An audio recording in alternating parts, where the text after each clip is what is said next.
Pessoal, beleza? Tudo bem? Tudo jóia com vocês? Voltamos aí para mais uma aula nossa aí do nosso CHC, o nosso curso de História completo para concursos vestibulares e também para militar, Enem, seja o que for que caia o conteúdo de História. Por quê? Resumo PM Alagoas cai História. O e-mail historiacop1@outlook.com, Facebook isto sai, o celular para mensagem 3291650267. Resumão PM em Alagoas, Primeira Guerra Mundial. Professor, edital 2017, o que vocês querem dizer com isso? Professor, pessoal, como eu expliquei para vocês na aula de introdução, a nova aula de introdução sobre resumo PM Alagoas, eu falei para vocês que todas essas aulas que eu já gravei servem para o seu edital, Só que o edital de 2017 pediu algumas coisas diferentes. E essas coisas diferentes, que eu ainda não gravei, vou estar gravando para vocês. Mas, pessoal, todas essas aulas aqui para cima servem para o seu edital, ok? Mas é óbvio que tem algumas aulas que eu não vou gravar. Por quê, professor? Porque já estão aí, beleza? Então vamos lá. Tinha um raio de um cisco na minha boca. Resumo PM Alagoas, edital 2017, Primeira Guerra Mundial. Já tô falando e avisando para vocês que aqui nas descrições vai estar um link remetendo vocês à playlist de História Geral. E lá, nessa descrição, eu vou estar falando, assista a aula tal, número tal. Por quê? Essas aulas da playlist de História Geral são super completas mesmo, beleza, pessoal? Aqui um resumo, mas nessa playlist elas são super detalhadas, super completas, beleza? Primeira Guerra Mundial, também chamada de A Grande Guerra, ocorrida de 1914 até 1918. Pessoal, por que foi chamada de A Grande Guerra, né? Por historiadores, por pessoal da época, por quê? O tamanho das proporções globais que essa guerra envolveu. Diversas nações, né, da Europa principalmente. Mas nós temos que entender uma coisa mais ainda. O uso da tecnologia daquele tempo, por exemplo, o uso de guerras químicas como o gás mostarda, o uso de tanques ao final da Primeira Guerra Mundial e também do uso de bombardeiros aéreos e também o número de mortos que essa guerra teve. Ou seja, diferente de todas as guerras que nós tivemos anteriores, o número de mortos será muito alarmante, por isso chamada de A Grande Guerra. Primeira Guerra Mundial, porque logo depois você vai ter a Segunda Guerra Mundial. Só um minuto, pessoal, que eu vou pegar um negócio aqui e já volto. Continuando, galera, a explicação, nós estamos falando dessa por que ela foi chamada de A Grande Guerra, beleza? Mas vamos lá. Quais são as consequências, os motivos, né? As consequências não, os antecedentes, os motivos dessa Primeira Guerra Mundial, os principais que nós temos que falar. Professor, o arquiduque Francisco Ferdinando foi assassinado lá na Bósnia, em Sarajevo, né, na capital. Isso começou a Primeira Guerra Mundial, mas isso é a causa? Não. Isso é o estopim.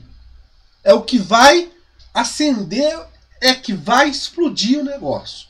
Porque antes disso, antes do assassinato do arquiduque Francisco Ferdinando, o futuro imperador do Império Austro-Húngaro, que visitava a Bósnia, em Sarajevo, na capital, foi o estopim para a Primeira Guerra Mundial.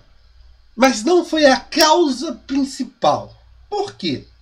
Nós tivemos, antes do assassinato do arquiduque Francisco Ferdinando, outros pontos que vão culminar, encher esse barril e, ao final, com o assassinato do arquiduque, vai explodir a Primeira Guerra Mundial. Professor, quais foram esses motivos? A corrida imperialista. Pessoal, a corrida imperialista no século XIX vai ser muito importante, e principalmente no século XX. Por quê? A anexação de áreas de influência para potências naquele momento, para escoar sua produção excedente, lembrando que se passava-se pela Revolução Industrial, sobre a segunda Revolução Industrial, e há um parênteses aqui para a gente já entender. Pessoal, a primeira Revolução Industrial, nós tivemos como principal potência a Inglaterra. Já que na segunda Revolução Industrial, nós temos potências como, por exemplo, a Alemanha unificada. Nós temos, no caso da Itália, a própria França se desenvolvendo industrialmente. Ou seja, várias outras potências vão rivalizar economicamente pela concorrência de áreas de influência, de produção, de escoação, de produtos industriais, junto com a Inglaterra.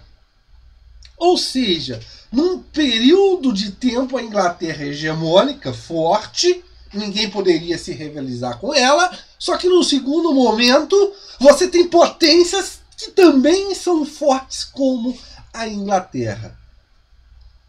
Então essa segunda revolução industrial é muito importante, porque vai desenvolver essas potências, essas novas potências, e vai rivalizar com a Inglaterra. A Inglaterra, então, é ameaçada.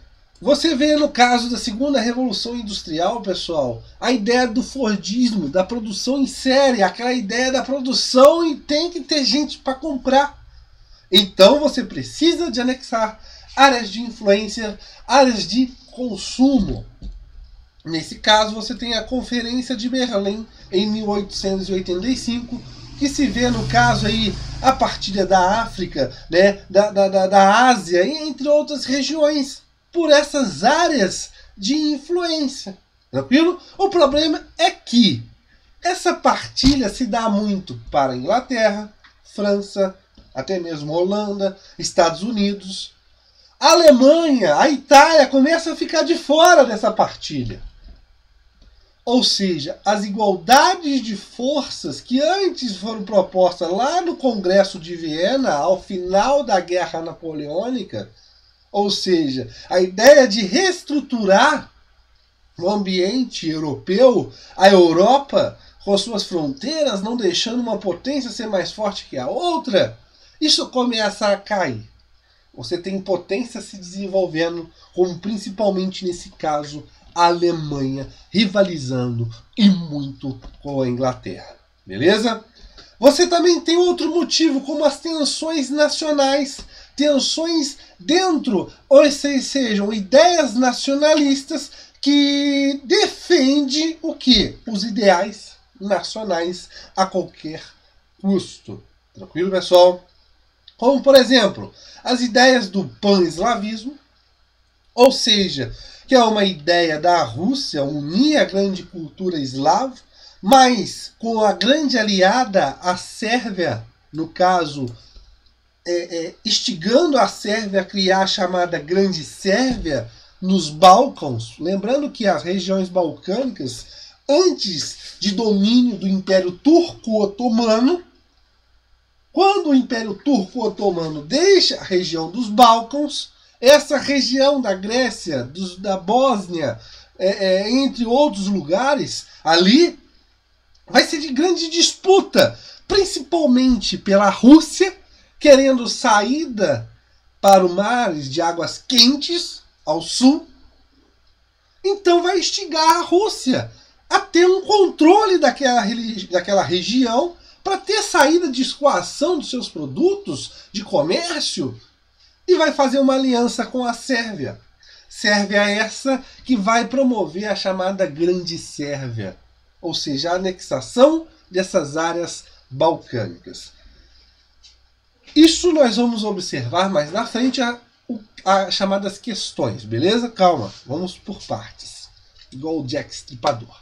O revanchismo francês, onde a França vai, nesse caso, desenvolver um sentimento de revanche, né, por causa lá da Guerra Franco-Prussiana, da unificação alemã. A Guerra Franco-Prussiana, a França perde, a Alemanha é unificada e ainda mais, a França perde uma região muito importante de minério, e carvão, né, minério de ferro e carvão, Alsácia e Lorena para a Alemanha. Isso é uma perda muito grande. E a França não aceitava essa perda. E as questões, essas questões, pessoal, como eu falei para vocês, na playlist de História Geral, nas partes que eu vou indicar na aula tal, número tal, sobre a Primeira Guerra Mundial, eu estou explicando mais detalhado essas questões, beleza? Aqui é um resumo. A questão balcânica, como eu falei para vocês, que vai ser entre Rússia e Áustria-Hungria, o Império Austro-Húngaro. Por quê? Gente, a Rússia queria se expandir. Queria virar mais seu olhar para o lado ocidental, se expandir mais para o lado ocidental. E nesse caso, ela vai bater de frente com os interesses do Império Austro-Húngaro. Né? E quando eu falei para vocês na questão que a Rússia vai apoiar a Sérvia a formar a Grande Sérvia, ou seja, a união ali da região balcânica, porque o Império Turco-Otomano saiu dali, deixou o lugar, o que vai acontecer? A Rússia vai ser um grande problema. Por quê? Se expandindo para a região balcânica, ela vai ir de contra os interesses do Império Austro-Húngaro, mas como também com a Alemanha. Por quê? A Alemanha, naquela região, queria construir uma ferrovia que ligaria Berlim a Bagdá. E essa ferrovia passava-se pela região balcânica, por Constantinopla. Se a Rússia, a Sérvia, tomam esse lugar, esse implemento da ferrovia alemã não poderia sair do papel. Então a Alemanha faz o quê com o Império Austro-Húngaro? Uma aliança. Formando o quê? Nesse caso, Império Austro-Húngaro. Eu queria que você unisse a região balcânica antes da Sérvia, criando o Império Austro-Húngaro-Eslavo. Ou seja, não deixando a Sérvia e a Rússia criar a chamada Grande Sérvia, impedindo os interesses da Sérvia e também da Rússia, principalmente da Rússia. E isso vai dar encontro tensões políticas naquela região. A questão marroquina, também outro ponto. O Marrocos, com situação muito privilegiada, na entrada do Mediterrâneo, ali na Península Ibérica, né? Naquela voltinha ali para entrar dentro do mar Mediterrâneo, o Marrocos era dominado pela França e parte norte do Marrocos pela Espanha. Só que naquele momento a Alemanha pega essa parte norte. E isso iria de encontro aos interesses da Inglaterra e também da França. Por quê? A Alemanha, pegando aquele biquinho da entrada do mar Mediterrâneo, ela não poderia comercializar. Então a Inglaterra, ela alia-se com a França para impedir esse avanço da Alemanha. Ou seja, é uma questão alemã e francesa, mas os ingleses estão no meio. Beleza, pessoal? Então são antecedentes que vão cada vez mais minar esse conflito até estourar com o assassinato do arquiduque Francisco Ferdinando. Beleza, pessoal? Lembrando que quando o arquiduque Francisco Ferdinando vai na Bósnia para assinar o tratado da criação do Império Austro-Húngaro Eslavo, ou seja, minando as ideias da Rússia e da Sérvia, o que acontece? O arquiduque é assassinado por um servo, Francisco, o Gavrilo Príncipe, de uma organização terrorista, Mão Negra. Ele é assassinado e começa-se a guerra. Quando a Áustria-Hungria sabe de que o cara é ligado à Sérvia, e ainda mais a Sérvia é ligada à Rússia, a Áustria-Hungria declara guerra à Sérvia. E é o que nós vamos observar aqui agora, a política de alianças. Por quê? Os conflitos seriam separados. Só um momento, galera, que o telefone está tocando. Então, continuando, galera, já atendeu o telefone, nós vamos falar das políticas de aliança. Por quê? A Primeira Guerra Mundial e também a Segunda, você vai observar isso. blocos lutando contra outro bloco. E o que nós temos que observar aqui nesse momento? Pessoal, potência como a Inglaterra e a Alemanha, por exemplo, grandes potências naquele momento. As duas se entrando em guerra uma contra a outra, seria uma guerra muito longa, uma guerra desastrosa. Ou seja, um conflito separado. Beleza? Ok. O problema é que, caso algumas dessas duas potências entrassem em guerra, ou outra potência naquele momento, elas poderiam perder o poder, porque elas ficariam muito enfraquecidas, e dando lugar a novas potências, a tomar territórios que elas antes tinham, ou seja, perdendo áreas de influência. Então, a política de aliança vem nessa ideia, na ideia de que caso alguém entre em guerra, o outro iria apoiá-lo. Tranquilo, pessoal? Ou seja, quando você tem a Tríplice Entente e a Tríplice Aliança formada entre França, Inglaterra e Rússia, e do outro lado Alemanha, Império Austro-Húngaro e Itália, é nada mais do que essa ideia de você ter o quê? Essa aliança entre essas potências. Beleza? Quando a Áustria-Hungria descobre que o cara que assassinou o arquiduque é da Sérvia e a Sérvia tem uma aliança com a Rússia, ela declara guerra à Sérvia. E quem vai de encontro à Sérvia? A Rússia declara guerra à Áustria-Hungria. A Alemanha declara guerra à Rússia.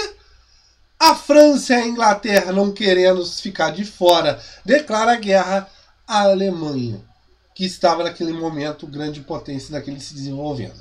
A Itália correndo ali pela beirada. Beleza, pessoal? Por quê? Gente, a Itália em 1915 passa para o lado da Tríplice Entente. Por causa de quê? De acordos formais, acordos secretos entre a Itália e o governo francês e inglês sobre ganhar territórios da Áustria-Hungria. Então ela sai do contexto.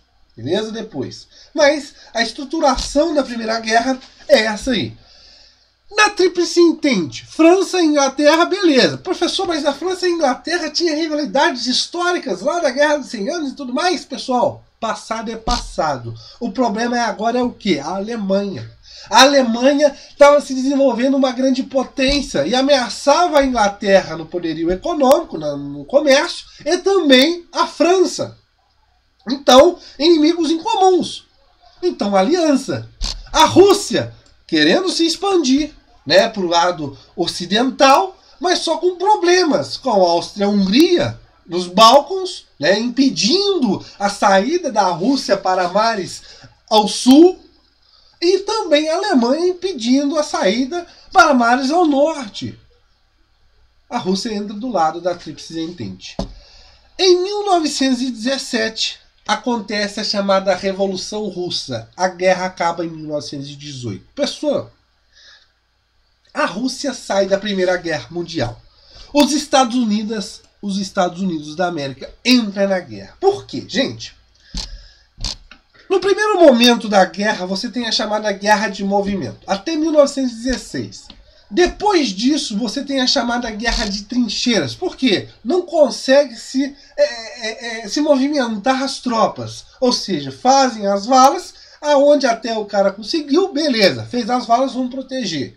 As guerras de trincheira. Só que a Alemanha, principal potência nesse momento, que levava o negócio para frente, estava dividindo suas tropas, uma hora lutando no flanco ocidental contra a França e no outro lado do flanco oriental contra a Rússia. Ou seja, estava dividindo tropas. Isso ficava um pouco a guerra estagnada. O que acontece? A Rússia sai da guerra. A Rússia saindo da guerra em 1917 com a Revolução Russa, o que acontece? A Alemanha não precisa mais se preocupar em lutar no flanco oriental, ou seja, poderia mandar todas as suas tropas para o lado da França, invadir a França e até mesmo ganhar a guerra. O problema é que os Estados Unidos, nesse momento, entram na guerra. Por quê? Porque os Estados Unidos queriam derrotar a ameaça da Alemanha. Não, por causa de perder dinheiro. Pessoal, antes da Primeira Guerra Mundial, no começo da Primeira Guerra Mundial, os Estados Unidos deviam à Inglaterra uma dívida muito grande, de bilhões de dólares. A Primeira Guerra Mundial começa. Os Estados Unidos vê na Primeira Guerra Mundial uma forma de abater essa dívida com a Inglaterra. E isso acontece. Os Estados Unidos começam a mandar dinheiro, começam a mandar material bélico, fornecer e equipar e tudo mais, e apoiar os pessoal com os produtos e tudo mais. Beleza. Navios americanos são afundados por alemães. Isso vai acontecer, óbvio. Beleza? Beleza. Só que, a partir de 1915, esse saldo que antes os Estados Unidos devia, não deve mais. Ou seja, além que eles deviam, não devendo mais, os Estados Unidos eram credores, ou seja, eles estavam com um saldo positivo com a Inglaterra e a França. Ou seja, a França e a Inglaterra agora deviam aos Estados Unidos. Beleza. Quando a Rússia sai da guerra, a Alemanha podendo vencer até mesmo a guerra, o que os Estados Unidos pensam? Poxa, e agora? Se a Alemanha vence, como nós vamos receber esse dinheiro da Inglaterra e da França? O motivo é entrar na guerra. E no final da guerra, em 1918, o que acontece, como você já sabe, a Tríplice Entente vence. Pessoal, espero que tenham gostado. Lembrando que a playlist de História Geral, pessoal, ela é super completa. O link vai estar na descrição aqui embaixo. E eu vou estar falando para vocês de aula tal assistir sobre a Primeira Guerra Mundial. Mas lembrando também que a playlist de História do Brasil também é super completa. O resumão PM Alagoas está aí para vocês. O próprio nome diz, é um resumo, mas você tem também a playlist Pulo do Gato, que são alguns temas de diversas provas que eu acho importantes, inclusive a de vocês. Beleza, pessoal? Espero que tenha gostado. Entre no nosso canal Istisato nas playlists. Lembrando que todas essas playlists, Resumão ESA, SPSEC, Enem, entre outros, são os benefícios para vocês que o Istisato, o canal Istisato, o CHC, tem para vocês. Pessoal, obrigado e valeu!